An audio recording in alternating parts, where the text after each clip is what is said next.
Ladies and gentlemen, good morning, j'espère que vous allez bien et que vous êtes en forme. Ça me fait ultra plaisir de vous revoir aujourd'hui pour parler d'un sujet qui me tient vraiment à cœur. Je pense que c'est une des questions qu'on me pose le plus souvent sur Insta. Parce que pour ceux qui me connaissent pas, à la base je sors d'Instagram, je suis donc un Instagrammeur devenu YouTubeur qui commence du moins à le devenir petit à petit. Si t'as cliqué sur cette vidéo, tu sais de quoi on va parler. Aujourd'hui, je vais simplement t'expliquer en 5 minutes comment faire du muscle. Je vais donc te synthétiser tout ce que moi j'ai appris. J'ai appris en 4-5 ans de muscu et de diplôme à droite à gauche. Genre du Bayesian bodybuilding ici. Genre 4 ans de fac de sport dans ce métier de la forme. Genre plein de trucs pour toi tout simplement parce que je t'aime et que j'ai envie que tu te développes du mieux possible. Mentalement, physiquement, spirituellement. Qu'est-ce que c'était beau. C'est parti. Juste avant qu'on commence, histoire de clarifier ça, je te rappelle que là je vais te synthétiser plein de livres, plein d'études, plein d'années d'études. Forcément je vais devoir vulgariser un petit peu si je veux pas que cette vidéo dure 28h32. Excuse-moi si vraiment je vais straight to the point, mais le but de cette vidéo c'est d'aller vite et c'est que tu comprennes en 45 minutes quelles sont les choses que tu dois mettre en place pour prendre du muscle. Allô. Allô mon frère. Bonsoir. Ça m'appelle en pleine vidéo YouTube, c'est de dérangement. Ah, faut pas genre. Allez, merci, au revoir. Ciao. Ciao, ciao. Bref, j'ai eu peur. J'ai vu mon iPhone s'envoler après sur le lit. Avec le retour caméra, j'ai cru qu'il allait pas sur le lit. On est parti pour ces 5 points. Premier point que tu dois comprendre, le plus important pour faire du muscle, contrairement à ce que tu penses, il est là, juste là.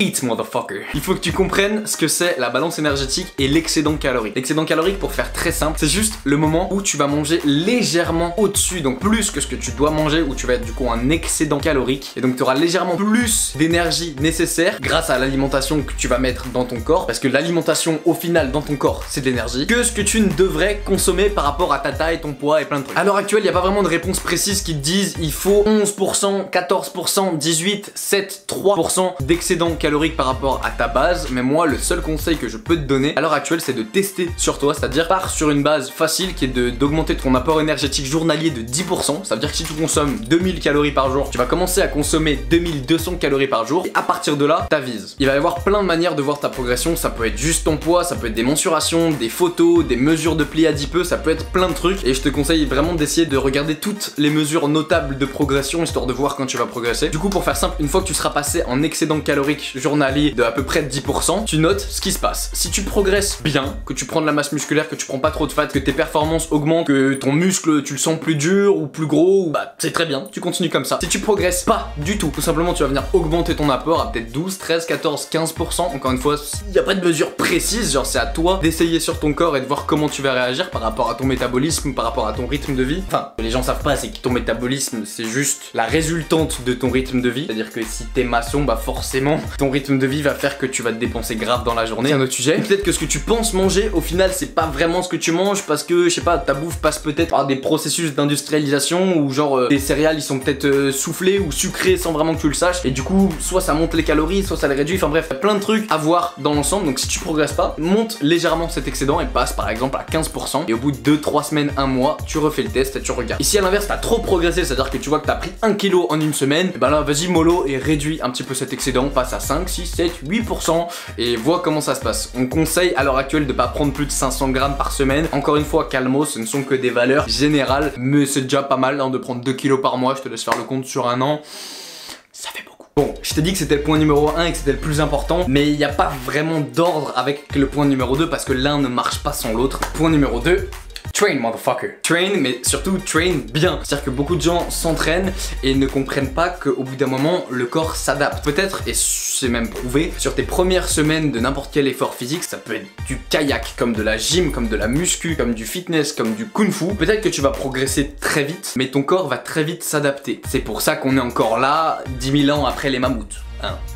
Principe de coévolution. Et le but c'est que si tu veux continuer à progresser à partir du moment où ton corps va commencer à s'adapter au stress que tu lui mets, c'est-à-dire à l'entraînement que tu lui mets, il va falloir que ton entraînement soit composé d'une surcharge progressive, autrement appelée une progressive overload en anglais. Oui, je lis en anglais, c'est pour ça que j'ai un franglais. F*** off pour ceux qui ne sont pas contents. Quitter la vidéo, c'est ici. Voilà, ciao. Progressive overload ou surcharge progressive, qu'est-ce que c'est? Comme tu l'entends dedans, il y a progression. Ça va simplement dire qu'au fur et à mesure que tu vas avancer, que ton niveau va augmenter, il faut que ton training progresse. Qu'est-ce que ça veut dire progresser? Il y a 3 points principaux qui te montrent qu'un training progresse, mais pas que. Tout simplement, soit tu pousses plus lourd la même chose, donc si tu mettais une rep à 100 kg au coucher, si tu mets une rep à 105 kg, bah forcément t'es plus fort. Soit tu pousses plus de fois la même chose, donc si tu mettais une rep à 100 kg et que là t'en mets 3 à 100 kg, bah t'es plus fort. Ou alors que par exemple tu prends moins de temps de repos entre tes séries. Si tu mettais 3 minutes à faire 3 séries de 1 rep au coucher, si là tu mets 1 minute à faire 3 séries de 1 rep au coucher pour la même intensité, c'est-à-dire la même charge, donc le même poids sur la barre, ça veut dire que t'as progressé. Il y a plein d'autres trucs après qui rentrent en jeu, mais pour moi c'est les 3 mesures les plus notables de la progression. Donc pousser plus de fois et prendre moins de temps de repos. Soit dit en passant, la surcharge progressive, ça se fait pas non plus n'importe comment. Il faut avoir quelques bases pour créer un programme vraiment parfait. C'est un petit peu ce qu'on a fait avec Beyond Fitness, le groupe que j'ai créé avec Weight & Sense, l'auteur de ce livre. Donc encore une fois pour vulgariser, si tu veux ajouter une surcharge progressive à ton training, dans ton programme, ça peut peut-être juste vouloir dire augmenter les séries au fur et à mesure des semaines, et peut-être une fois que tu arrives à un palier, augmenter la tension mécanique, donc la charge, donc l'intensité, en augmentant le poids que tu vas mettre sur tes barres pour le même nombre de reps, et là du coup jouer sur l'intensité. Check les actualités de Beyond Fitness parce que le jour où ce programme sort, je te le garantis, ça va faire mal, très très mal. Psst. Si tu te demandes, c'est prévu pour à peu près début décembre, mais garde-le pour toi. Troisième point. Eh ben écoute, on va continuer avec ça. Qu'est-ce que tu lis ici? Sleep motherfucker. Comme tu l'auras compris, le sommeil. Bon là c'est pas vraiment le sommeil, le troisième point pour moi c'est le lifestyle. Tout ce qui va toucher à la qualité de vie. C'est-à-dire le stress, le sommeil, la qualité de tes aliments, donc ta diète qui viendra par après. Capiche?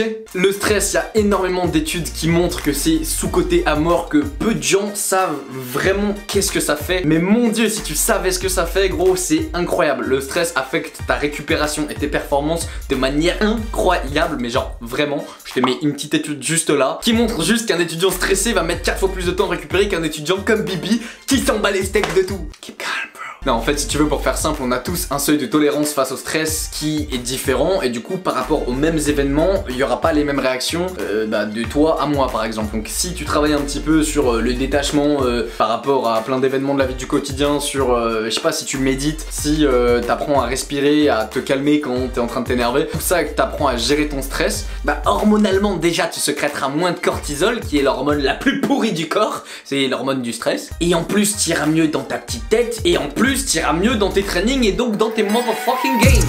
Donc c'est important. En plus de ça, c'est la même chose, voire pire sur le sommeil. Il y a beaucoup trop d'études à l'heure actuelle qui montrent que c'est ultra important. Personnellement, moi je l'ai vu, qu'est-ce qui m'a fait reprogresser récemment? C'est le fait que je suis passé de 7h30 de sommeil à 9h sur un rythme circadien qui est plutôt fixe. Je dis plutôt parce que si tu me suis un petit peu, tu sais que bon, des fois j'abuse un peu avec mes horaires de coucher, mais je dors quasiment tout le temps 8h, 8h30, 9h par nuit maintenant. Et quand tu vois comment j'ai progressé pour un mec qui s'entraîne depuis maintenant plus de 5 ans, tu te dis ouais, c'est pas mal quand même.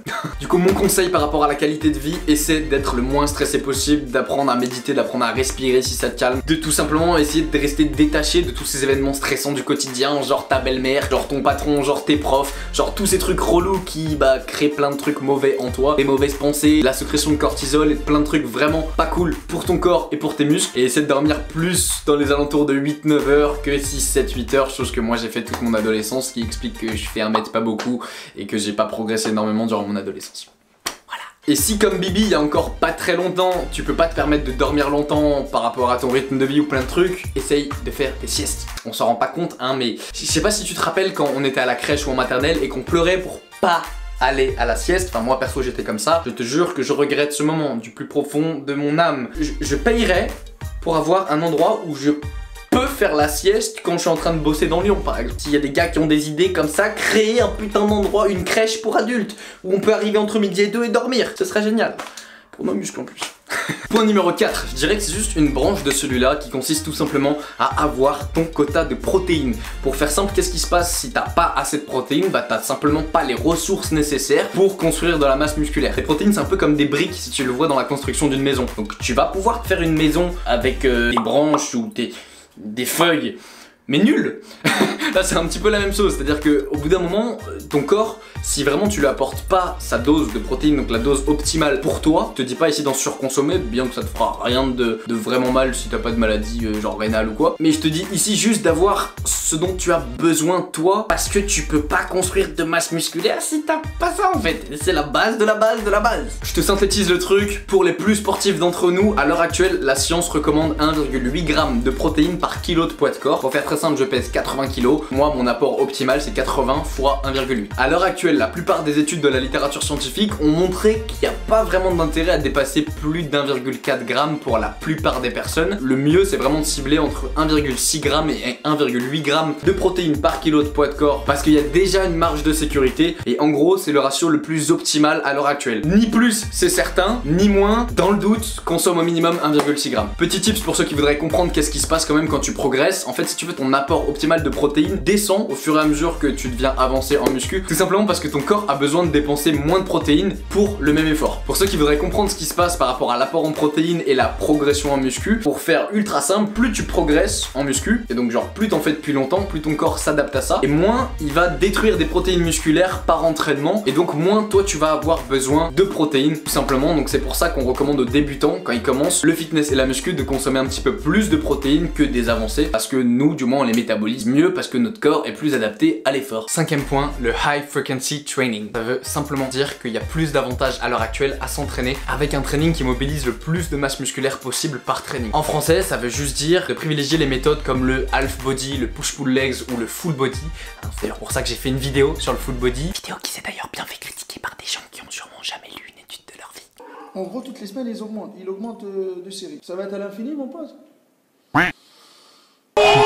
Expliquant avec les dernières datas scientifiques pourquoi c'est intéressant de s'entraîner de cette manière et qu'est-ce qu'il faut que toi tu mettes en place si tu veux t'entraîner de cette manière. En bref, plus tu vas entraîner un muscle fréquemment et avec de l'intensité, plus tu vas générer ce qu'on appelle un volume de travail par groupe musculaire à la fin de ta semaine qui sera important. Et la règle numéro 1 pour faire du muscle en termes de prépa physique, c'est tout simplement d'avoir un volume d'entraînement important. Volume is the king. Donc il faut pas forcément pousser très lourd pour faire du muscle, mais il faut pousser beaucoup de fois pour faire du muscle. C'est pour ça que plein de gymnastes, plein de mecs qui font du street workout font des efforts qui en soi sont pas vraiment compliqués d'un point de vue musculaire, bien que, mais genre prenons simplement l'exemple de pompe, de dips et de traction, des mouvements au poids du corps. Et les mecs ont des corps de demi-dieu grec tout simplement parce qu'ils répètent ces mouvements 6000 fois au cours de leur séance. J'abuse mais t'as compris. Et du coup c'est le volume d'entraînement qui leur permet de progresser. Capiche?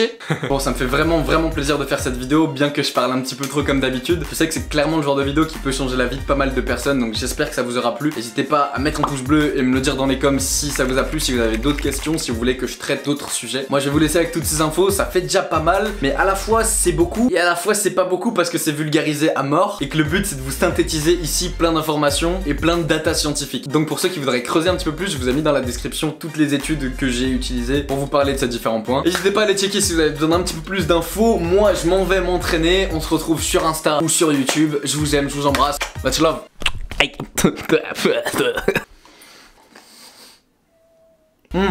Pendant que j'y suis, pour ceux qui voudraient des compléments alimentaires de qualité, que ce soit des barres protéines ou des acides aminés ou des encas chocolatés protéinés que j'ai, comme tu peux le voir, dégommés, ou de la créatine amachée sous forme de bonbons, ou des chats protéinés, et bah je vous mets mon code BULLPOWDER juste là, vous avez moins 20% sur tout le site, le lien direct est dans la bio. Taiga et moi vous embrassons, on vous dit à la prochaine, on vous aime, et hasta la vista.